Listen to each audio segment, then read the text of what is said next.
Salafu, Afuznunem Pamashwadu, Afuznunem Kajal, Eyunakaru Afuznun, Ensaya Kayaka,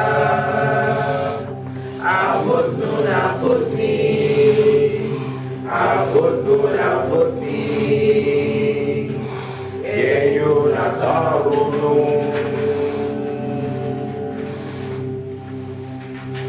Look now, should test what people are in Palana, the Witanalu, Kalau Kalani, Atali, Panagaru, Kalau Namasaki, Atali, Ayadulia, Panagaru. Mixture from planet Earth as woman and the sacred feminine.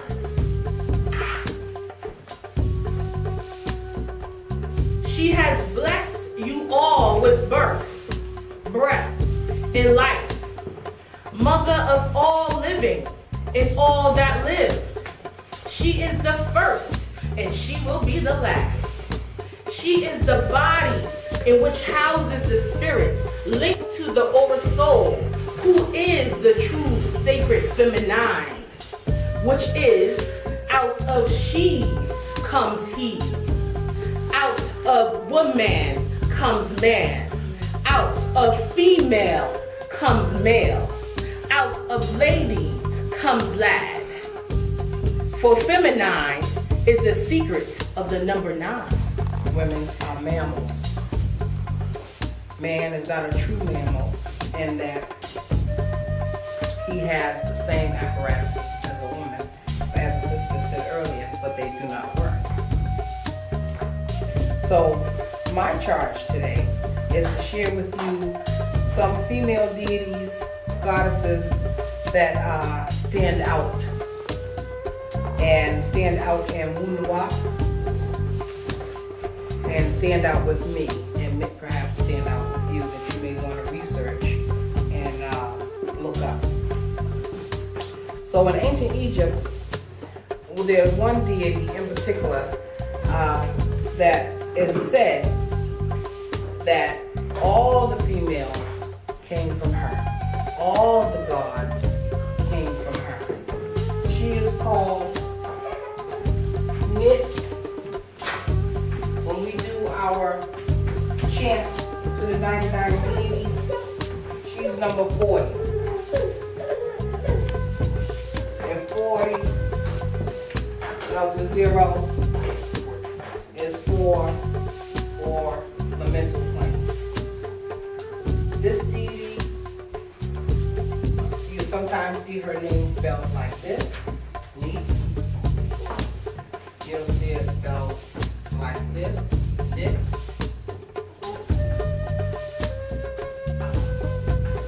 And Net. Also Net. And she is known as the weaver or the weaving deity. And I will share with you from a guidance from the masters. We're allowed to read this to you, but you are not allowed to read it yourself unless you are a member of the ancient Egyptian order. But I can share this much with you, and I will. Neith, or Net.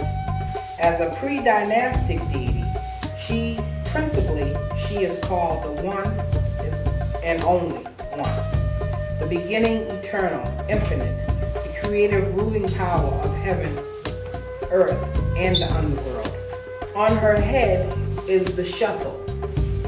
And as you know, Aset, also great mother deity, wears the shuttle on her head. Also Women called the throne. are the carrier of the seed, not just the bloodline. A man can do that by father to son, but the virgin genetic code is only by the female. The male must be marked, which is usually by the last name, in order to be remembered. Yet the female is designated. The matrix of the female chromosome is all mapped out in math. She is matrix mother darkness. Her divinity is only compromised by male contact when they are exchanging fluid, because she is in a perfect state or balance. By that, it meant she uses her whole body and each part of her body, unlike males who have parts of his chest or mammary glands, while she does use hers. Thus, she is complete. Now look at what is mathematically supreme mathematics, because it all comes down to number and or quantity, quantum, quad, quadrants, 4 parts. For example, it is clear that the female body is completed.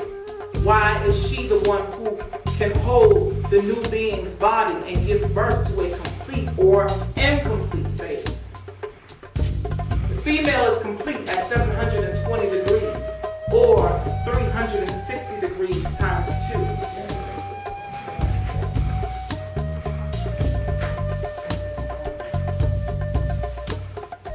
So you have her XX chromosome. Y'all remember y'all math? So you have her telomeres, in which she has 8 of them, each of them at 90 degrees. You have 360 here and 360 here, which equals 720. That's the female. And then you have the male with his XY. X from his woman.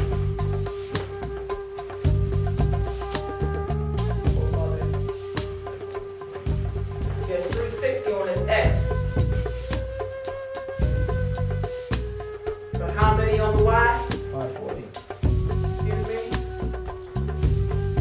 Oh, sorry.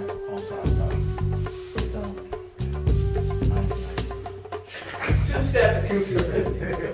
Yeah, you know, your brother ain't. Yeah, altogether it's 540. I didn't know the answer myself.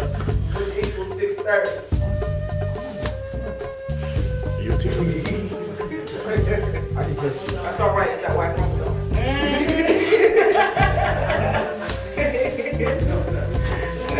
Her presence to be compelled to have a full respect for the essence of mother guardian that emanates from the Nuwaupian female.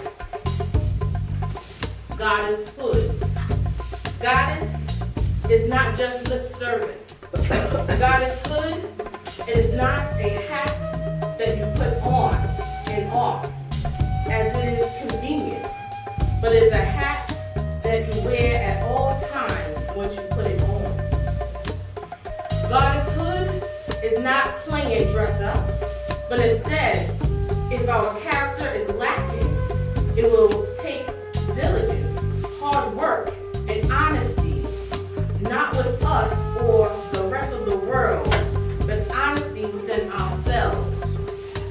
Our actions will then say that we have become goddess, and all who see our works will say, yes, that sister is a goddess.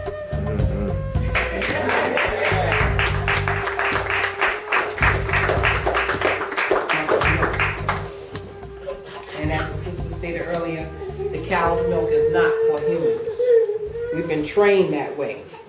And guess what this nutrient is very important for the growth of what particular organ? Anyway, what do you think it might be? Oh, it's an organ? Okay, you said that's right. I have 2 brothers back there that said the brain, and that is true. The brain has the most amount of phosphate of all organs, as it is the brain. And where is the throne? Where is the brain? It is the throne on Asset's head. So the symbolism which we used to know, is very important and to the point here. And another very important system that stands out for all of this to work, you have to have power. You have to have energy. In China, they call it qi. In Tamaray, we call it sakyam. Sakyam. And the deity that represented power was not a male, not that males didn't have power, they do, was Sekhmet or Sekhemtet, the hero. And her element was iron, as you can expect. And in the word female, Fe, that represents on the periodic chart, as pointed out by Atumre Pandabab Yanun, is the symbol for iron. Iron in the blood. Iron in the blood. So you see how all this ties together. This is the science of Wu Nuwaup. It's not guessing. It's not believe. They have a thing, a real push going on since Easter's coming. And they have this program coming on the news. And they've been showing these little vignettes, I call them. Do you believe? And Easter? Yeah, and they're advertising. Yes. Do you believe? On the train, on the bus. Do you believe? So they want us to believe in this spook deity that you can't see, feel, touch, smell, you know, but they're really pushing that. And it's time to know. And WuNuwaup ties it all together. And so to let us know that it's about science. It's about knowing. It's about spirituality. And in a high science spiritual called WuNuwaup, the science of sound right reasoning, using this mind that you were endowed with by our creators. Sekhmet, that has phosphorus in the blood for the brain. Sekhmet is a deity of war and is represented as a lioness or a woman with a lioness head. She is the daughter of Re and bore the title Nasert Flame, which is her link to her father Re, fire, sun. She was the watcher and guardian of the East. Her other title was the Lady of Bright Red Linen, which is the color of the earth in her homeland, as well as the color of blood. Male is to cling to the woman, to love her, to care for her, to protect her, and worship her genes. Their Bible tells them this in Genes of Isis, Genesis. Chapter 2, verse 24. Therefore shall a man leave his father and his mother, and shall cleave unto his wife, and they shall become one flesh. So it told man to join unto his woman and become one with her. This happens as you exchange bodily fluids. The word is physical, non-emotional, or become two as one, as husband and wife. It states the man is to become one flesh with her, not the other way around. Why? Because she is the goddess. Man came out of her flesh and blood, and once he submits to her, he becomes God. And she is the mother of God. Just like they teach about Mary and Jesus. You know, a lot of men have a hard time submitting to a woman. Or as my comment was saying earlier, that they don't like to acknowledge that they go to the female